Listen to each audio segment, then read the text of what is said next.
journal sur For You Télévision. Bienvenue à tous au sommaire de cette édition d'information. Gambie, coup d'État manqué, une commission dépêchée pour enquête. La commission d'enquête a été créée et 30 jours est là pour déceler les dernières informations par rapport.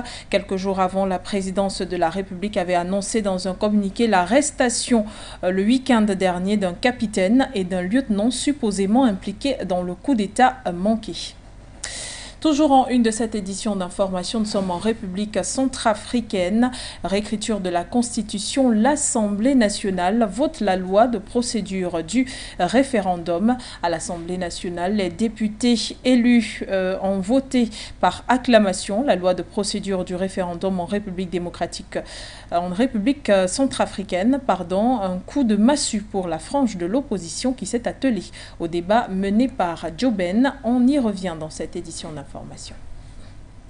Mesdames, Messieurs, bienvenue à tous. C'est un plaisir de vous retrouver. Vous nous regardez sur nos différentes plateformes Facebook et YouTube, For You Media Africa, et nous écoutez sur la 96.3 FM.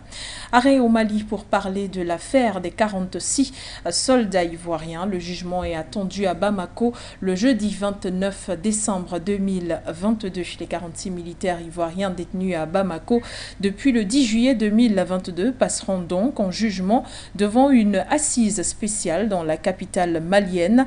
Selon des sources, la chambre d'accusation de la cour d'appel de Bamako a renvoyé le dossier pour jugement. À cet effet, une assise spéciale est prévue se tenir ce 29 décembre 2022. Le jeudi 22 décembre dernier déjà, une délégation ivoirienne conduite par le ministre d'État, ministre de la Défense Téné Birahima Ouattara, avait séjourné à Bamako où elle a signé un mémorandum avec les autorités maliennes en présence du médiateur togolais pour la libération des 46 soldats ivoiriens retenus dans le pays. La communauté économique des États de l'Afrique de l'Ouest, CEDEAO, avait donné jusqu'au 31 décembre 2022 aux autorités de la transition malienne pour la libération de ces soldats ivoiriens sous peine de sanctions. En Gambie, je vous l'annonçais au sommaire de cette édition d'information, le coup d'État manqué a donc donné lieu cette fois-ci à la création d'une commission pour enquête. Celle-ci a 30 jours alors qu'elle a commencé les travaux déjà. Il faut rappeler que le coup d'État manqué avait eu lieu le 21 décembre 2022. On revient sur les faits dans cet élément. La commission d'enquête créée a 30 jours pour enquêter, préparer et soumettre son rapport. Quelques jours avant, la présidence de la République a annoncé dans un communiqué l'arrestation le week-end dernier d'un capitaine et d'un lieutenant supposément impliqués dans le coup d'État manqué. 5 autres soldats sont détenus dans le cadre de cette affaire. Au moins 2 autres personnes accusées d'avoir joué un rôle dans cette tentative de putsch sont toujours recherchées selon les autorités. L'opposition également pointée du doigt. Il s'agit d'un responsable politique, ancien ministre de Yaya Jammeh et membre du principal parti d'opposition, le Parti démocratique unifié, UDP. Il est aussi détenu après être apparu dans une vidéo suggérant que le président sera renversé avant les prochaines élections locales. Son parti exige sa libération immédiate. L'accession surprise d'Adama Barrow à la présidence en janvier 2017 avait mis fin à 2 décennies de gouvernement autocratique dans ce petit pays pauvre de 2 millions d'habitants. Barrow a largement remporté un deuxième mandat en décembre 2021 lors d'une présidentielle constituant la première transition ouverte à la tête de cette ancienne colonie britannique depuis la dictature. À titre de rappel, le gouvernement gambien affirmait le mercredi 21 décembre avoir déjoué une tentative de coup d'État militaire. Selon les autorités, 4 soldats avaient été arrêtés et 3 complices seraient recherchés. Merci Fotso. Et en République centrafricaine, on reparle de la réécriture de la Constitution. Bientôt le référendum à l'Assemblée nationale. Les élus ont voté ce 28 décembre 2022 par acclamation la loi de procédure du référendum en République centrafricaine. Un coup de massue pour la frange de l'opposition qui s'est attelée au débat mené par Joe Ben. finalement convaincu par l'Assemblée et à court d'arguments, a fini par reconnaître officiellement que la procédure légale a été enclenchée. La République centrafricaine s'apprête donc à organiser le référendum demandé par la population il y a quelques mois lors des manifestations en soutien à la réécriture de la Constitution centrafricaine et au président Faustin Archange Touadéra. C'était une doléance adressée au président de la République et acquiescée par le gouvernement qui l'entoure. À présent au Burkina Faso, dans un contexte marqué par des besoins humanitaires en nette croissance en raison de l'insécurité, des effets des changements climatiques et la hausse des prix des denrées alimentaires, l'Union européenne, par le biais du programme alimentaire des Nations Unies au Burkina Faso, n'est pas restée insensible en venant en aide à hauteur de 7,2 millions de francs CFA, un financement dont les détails sont contenus dans cet élément signé Ngeni. 7,2 millions de francs CFA, c'est le montant reçu par le Programme alimentaire mondial des Nations Unies au Burkina Faso de la part de l'Union européenne. Cet appui a permis à venir en aide à plus de 750 000 personnes au Burkina. Plus concrètement, le financement de l'Union européenne a contribué à fournir entre mars et décembre 2022 une aide alimentaire essentielle à 45 000 personnes déplacées internes et entre juillet et août 2022 à près de 705 000 personnes vulnérables frappées par l'insécurité alimentaire. Une véritable bouffée d'oxygène, car les résultats de l'analyse de la sécurité alimentaire publiée en mars 2022 ont estimé que près de 3,5 millions de personnes étaient en situation d'insécurité alimentaire aiguë pendant le pic de la période de soudure comprise entre juillet et août 2022. Au niveau national, communautaire et des ménages, cette situation était sans précédent. Pendant la période de soudure de 2022, le Programme alimentaire mondial du Burkina Faso a apporté une assistance alimentaire à 1,2 million de personnes, dont 440 000 qui ont reçu des produits alimentaires dans les zones où les marchés ne sont pas approvisionnés en denrées alimentaires et environ 832 000 qui ont reçu des transferts monétaires dans les autres zones.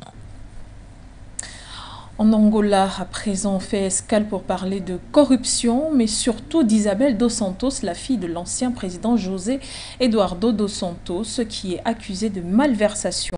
La Cour suprême vient d'ordonner le gel de tous ses avoirs. Une chasse aux sorcières menée par l'actuel président João Lourenço, qui a fait de la lutte contre la corruption son cheval de bataille. Les détails sont contenus dans cet élément signé Kouetio.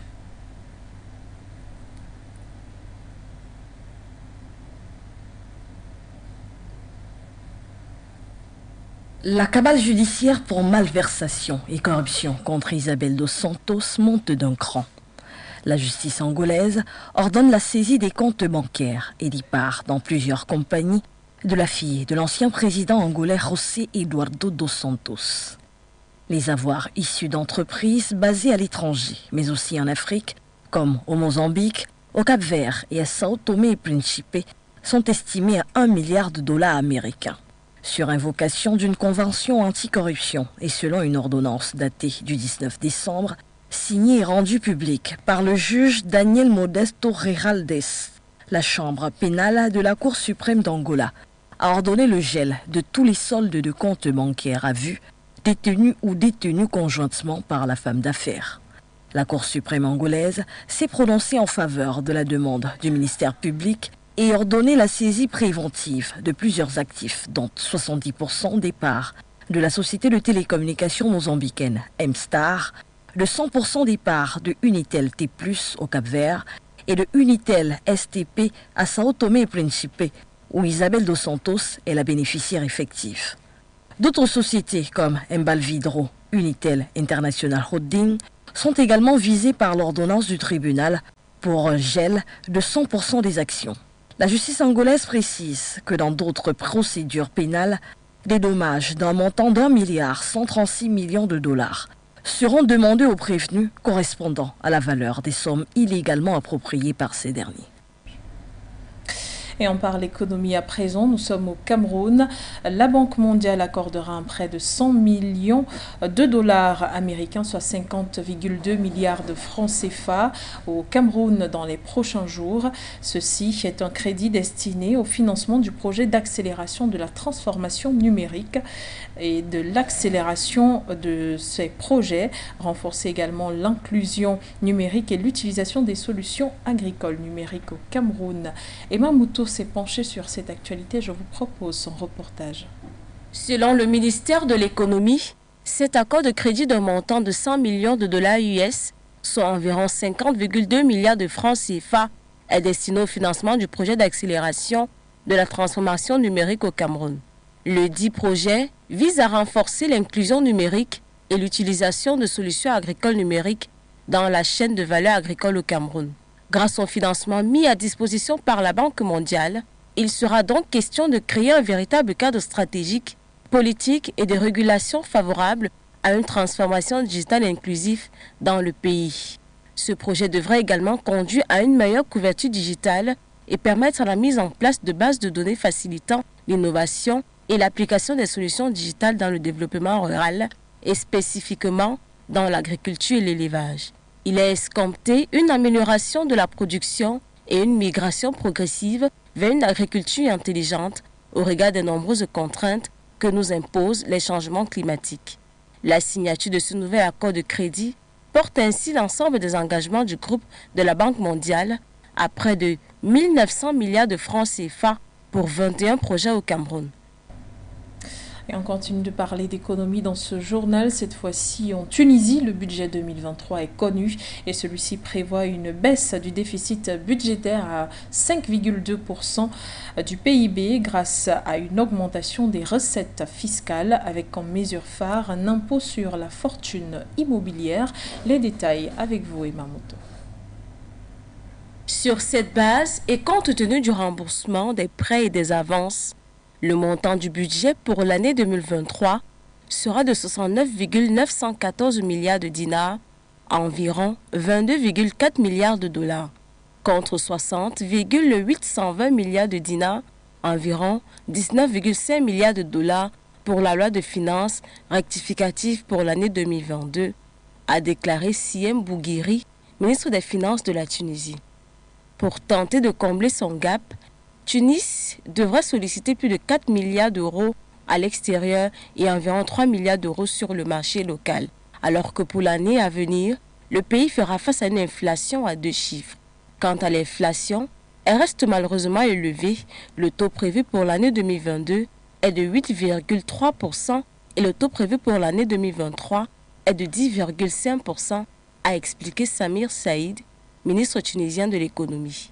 Selon la loi des finances 2023, les paiements en espèces d'un montant équivalent ou supérieur à 1 500 euros seront passibles d'une amende de 20% de la somme payée. Le document prévoit également une augmentation de la TVA de 13% à 19% pour certaines professions libérales, telles que les avocats, les huissiers et les traducteurs. Le budget a été élaboré sur la base d'un prix moyen du baril de pétrole de 89 $ et un prêt du FMI, quelques 1,9 milliard de dollars attendus depuis 3 ans. Et au-delà des frontières africaines, on parle de la crise russo-ukrainienne, mais surtout de gaz, de pétrole et d'or dans le cadre des sanctions infligées à la Russie sur le prix des gaz, de pétrole et de l'or noir russe plafonné.